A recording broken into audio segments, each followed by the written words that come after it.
வணக்கம். அன்பான யூடியூப் நேயர்களுக்கெல்லாம் எனது பணிவான வணக்கத்தை தெரிவித்துக் கொள்கிறேன். என்ன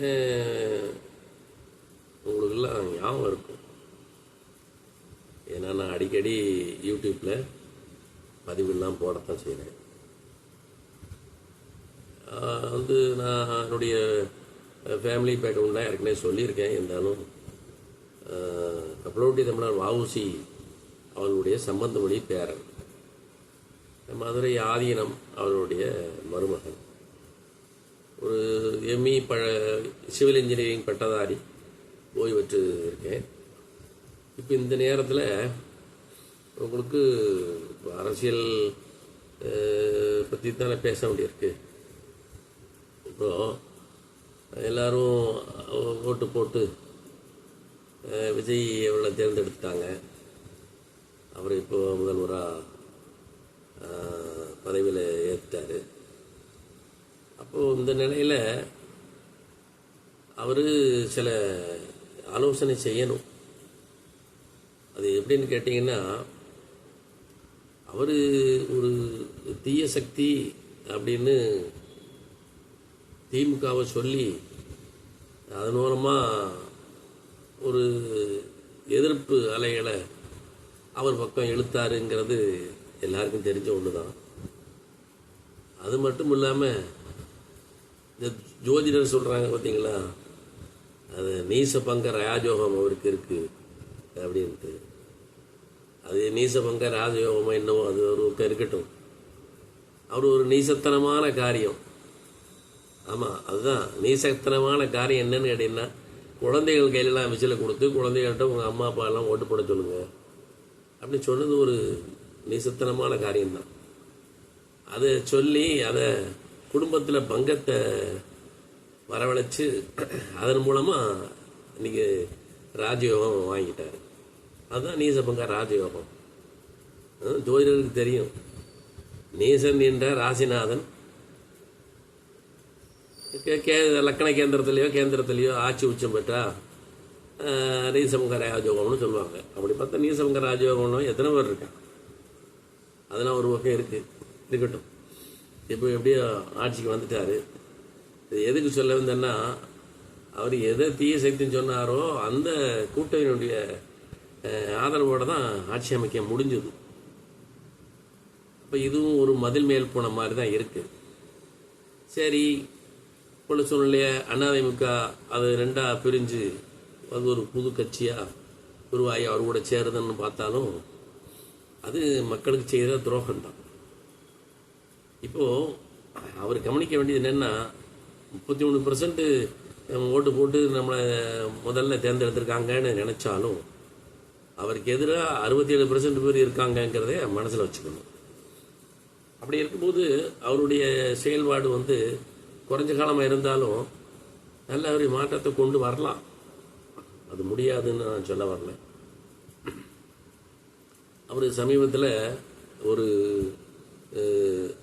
வாட்ஸ்அப் மூலமாக போட்டிருக்கார், இந்த குறிப்பிட்ட 2 நம்பருக்கு உங்களுக்கு அரசு துறையில் யார் லஞ்சம் கேட்டாலும் இந்த தொலைபேசியை தொடர்பு கொள்ளுங்கன்னு போட்டிருக்காரு. அது நல்லா பாராட்டத்தக்க ஒரு செயல்தான். இருந்தாலும் நம்ம இதை எப்படி கொண்டு போக வேண்டியிருக்குன்னா, யார் அதிகமாக லஞ்சம் வாங்குறாங்களோ அவங்க தலைக்கு மேலே ஒரு போர்டு இருக்கும். இங்கு லஞ்சம் கொடுப்பதும் லஞ்சம் வாங்குவதும் குற்றம் அப்படின்னு ஒரு போர்டு இருக்கும். போர்டு இருக்கும், கீழே லஞ்சம் வாங்குவாங்க. இது நம்ம பார்த்துருக்கோம். அதே மாதிரி அந்த லஞ்ச ஒழிப்புத்துறை ரொம்ப நேர்மையாக, எனக்கு வயசு 75 ஆச்சு, இன்னையிலேருந்து பார்த்துக்கிட்டு இருக்கேன், ரொம்ப நேர்மையாக தான் நடக்கிறாங்க. அதில் ஒன்றும் மாற்றுக்கிறது இல்லை. ஒரு காவல்துறை அதிகாரி மேலே லஞ்சம் சொன்னால் கூட அதே காவல்துறை அதிகாரியாக இருக்கக்கூடியவர் லஞ்ச ஒழிப்புத்துறை சத்தமில்லாமல் அவரை அரெஸ்ட் பண்ணுறாங்க. இதெல்லாம் நம்ம பார்க்குறோம். அது தொலைபேசியிலேருந்து தொடர்பு கொண்டா தான் அவங்க வர்றாங்க. இப்போது அதே மாதிரி மேம்போக்காக போயிடாமல் லஞ்சத்தை ஒழிக்கணும்னா கொஞ்சம் சிரமம்தான். இருந்தாலும் அதை மக்களாக பார்த்து திருந்தணுமோ தவிர அரசு திருத்தத்துக்கு முயற்சி எடுக்கிறதுக்கு நம்ம பாராட்டு தான். அப்போ அவர் என்ன செய்யலாம், இந்த நம்பரை கொடுத்து தொடர்பு கொண்டா அவங்க ஒரு டீம் வச்சுருக்கணும். ஏற்கனவே மாவட்ட அளவுலலாம் இருக்கத்தான் செய்யுது. இருந்தாலும் அந்த டீம் அவர் குற்றம் சொல்கிறார், ஒரு எம்எல்ஏ லஞ்சம் வாங்கிட்டாருன்னு சொன்னாலும் அந்த குற்றங்கள் நியாயமாக இருக்கா, அவர் ஒரு போராமையிலையோ வேண்டாமத்தனமோ சொல்கிறாரோ அதையும் நம்ம அதை அப்சர்வ் பண்ணணும். அதுக்கப்புறம் தான் அவங்க மீது நடவடிக்கை எடுக்கணும். இப்படி ஒரு துறையில் ஒரே ஒரு நடவடிக்கை எடுத்து விஜய் காமிச்சிட்டாருன்னா அதுக்கப்புறம் ஒரு பயம் வந்துடும். அப்போ உத்தியோகம் போயிடும் அப்படிங்கிற ஒரு பயம் இருக்கும். இதில் செய்ய வேண்டியது சீர்திருத்தம் இருக்கிறது இருந்த கொஞ்ச நாள்லேயே செஞ்சுட்டு போயிடலாம். என்ன அதனுடைய பலன் ரொம்ப இதாக இருக்கும். சில இடங்களில் லஞ்சத்துக்கே ஒரு ஆஃபீஸ் போட்டு வசூல் பண்ணி கொடுக்குறாங்க. நான் என்ன சொல்கிறேன்னு தெரியுதா? ஆமாம், ஆர்டிஓ ஆஃபீஸில் இவங்க இருக்காங்க இல்லையா, நம்ம ட்ரைனிங் ஸ்கூல் நடத்துகிறேன்னு சொல்லிட்டு அவங்க எல்லாம் சேர்ந்து அது ஒரு லஞ்சத்தை அவருக்கே தெரியாது. இவங்க போய் அப்படியே கொடுத்து கையில் வாங்குவாங்க, ஒரு ஏஜென்ட் மரமாக இருப்பாங்க. அதே பத்திரப்பதிவு துறையில் பார்த்துட்டாலும் அப்படித்தான். அவங்க பதிவு எழுத்தர்னு போட்டிருப்பாங்க. அவங்களும் அதே மாதிரி தான் அவருக்கு உண்டான தொகையெல்லாம் இதெல்லாம் கொடுக்கணும், எல்லாம் கொடுத்தா தான் வரும் அப்படின்னு மக்களை கொடுத்தா சீக்கிரம் ஆயிரும், நீங்கள் காத்திருக்க வேண்டாம் அப்படி இப்படின்லாம் அவங்க இது பண்ணி அவங்களும் புழப்பு நடத்துகிறாங்க. அந்த லஞ்சம் வாங்குகிற அதிகாரியும் புழப்பு ஓடுது. இதை இப்போ உள்ள முதலமைச்சர் கவனிக்கணும். அதை இருக்க வேண்டாம்னு சொல்லலை, அந்த இருக்கவங்க ஏதாவது செய்கிற மாதிரி இருந்தால் அவங்க லைசன்ஸை கேன்சல் பண்ணணும். அதுக்கப்புறம் ஊழலில் ஊறி போன துறைகள்லாம் இருக்குது. நான் சொல்கிறதுக்கு எங்கள் துறைகளெல்லாம் இருந்தால் கூட நானும் மன வருத்தத்தோடு தான் சொல்கிறேன். பொதுப்பணித்துறை தான் இருக்குது, நெடுஞ்சாலைத்துறை இருக்குது. இப்படி நம்ம எல்லா துறையிலையும் நம்ம ஒன்று ஒன்றா சொல்லிக்கிட்டே போகலாம். லஞ்சம் இல்லாத துறை இல்லை. அதுபோக ரெவன்யூ டிபார்ட்மெண்ட்டில் பார்த்தீங்கன்னா அந்த சர்வேயர், அந்த விஓஓ இவங்க எல்லாம் ரொம்ப ஊறி போயிட்டாங்க. அதெல்லாம் ஒரு கட்டுப்படுத்துறதுக்கு ஒரு முயற்சி வேணும். இப்போ என்னதான் இவர் இருக்கக்கூடிய கொஞ்சம் ஆட்சி காலத்தில் ஏதோ நல்லது செஞ்சார் அப்படிங்கிற மாதிரி மக்களுக்கு என்ன வரும். அதுவும் போக இந்த ஓட்டெடுப்பு முறையில் இருக்கே அதில் கொஞ்சம் மாற்றம் வேணும்னு நான் நினைக்கிறேன். இப்போ வருங்காலங்கள் ரொம்ப அட்வான்ஸாக மாறிட்டுது. நம்ம ஃபிங்கர் பிரிண்ட், இடது கை பெருவல் ரேகை போதும், அதை வச்சு இண்டிவிஜுவலாக ஓட்டு போடலாம், வீட்டில் இருந்துக்கிட்டே ஓட்டு போடலாம். அதுக்கு ஒன்றும் பெரிய இதாகாது. அந்த ஃபிங்கர் பிரிண்ட் மிஷின் எல்லாத்துக்குமே அரசாங்கம் இலவசமாக சப்ளை பண்ணலாம். அதில் போட்ட உடனே அவர் இன்னார் தான், அவர் ஓட்டு அங்கேருந்தே அது இப்போ இண்டிவிஜுவலாக ஒவ்வொரு தேர்தலையும் இவ்வளோ செலவழித்து கோடி கணக்கில் செலவழித்து மக்களை நிறுத்த வேண்டிய அவசியம் இல்லை. கட்சி யாருன்னு தெரிஞ்சுக்க வேண்டியது. அப்போ ஒவ்வொரு கட்சி முதல்ல இது காங்கிரஸ் கட்சி, திமுக, அதிமுக, இப்போ விஜய் கட்சி, விசிக்கு, அப்படி நிறைய கட்சிகள் இருக்குது. சீமான் ஒரு கட்சி வச்சுருக்காரே, அது மாதிரி எல்லா கட்சிக்கும் அந்த கட்சி சார்பில் எதுக்கு ஆதரவுங்கிறத தமிழ்நாடு முழுக்க எந்த கட்சிக்கு ஆதரவுன்னு ஒருத்தர் ஓட்டு போட்டால் போதும். அப்புறம் அந்த கட்சி அவங்களுக்கு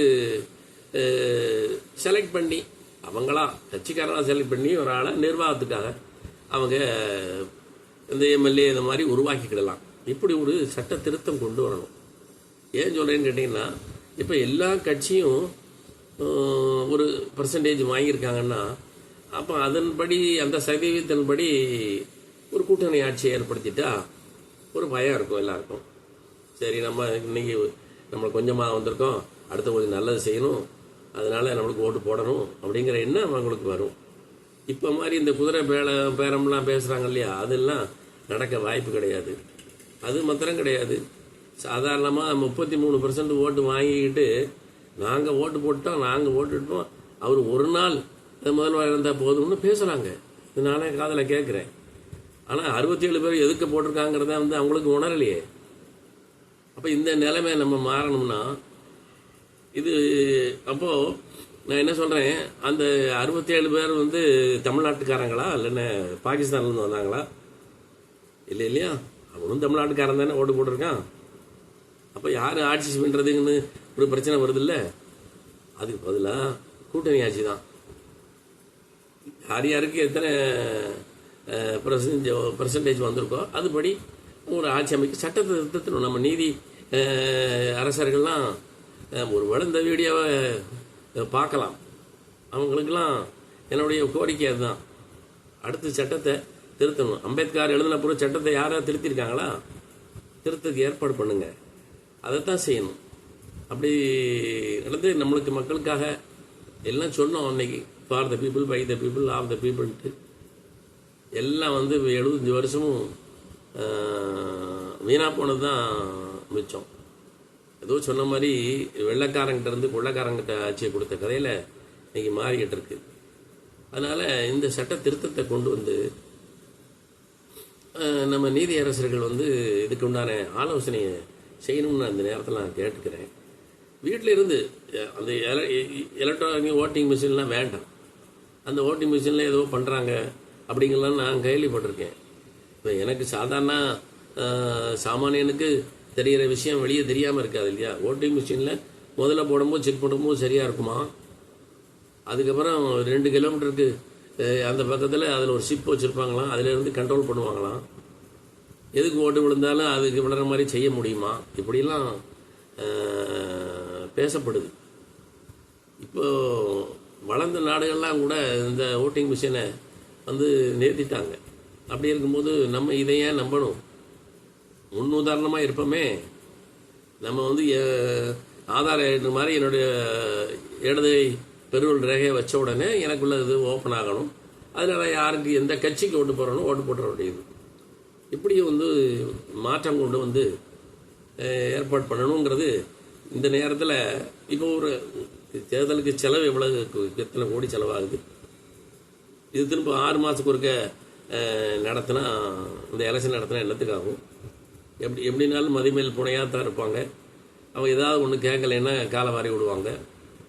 இந்த மாதிரி இது வந்து மக்கள் வரிப்பணம் அது ஒரு வீணாகுது இல்லையா. அதனால் இந்த மாதிரி ஒரு எலெக்ஷன் வந்து புதுசாக உருவாகிறதுக்கு இந்த 2020 சரி.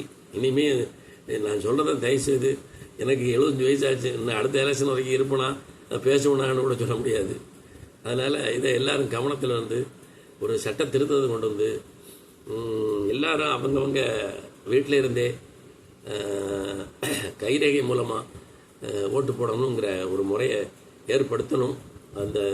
அதுக்குள்ள சம்பந்தமான பொறியாளர்கள், அறிஞர்கள் எல்லாரும் இது சம்பந்தமாக நீங்கள் ஏற்பாடு பண்ணணும்னு இந்த நேரத்தில் கேட்டுக்கிறேன். அதுக்கப்புறம் எனக்கு திரும்ப ஒரு வீடியோவில் சந்திப்போம். நன்றி, வணக்கம்.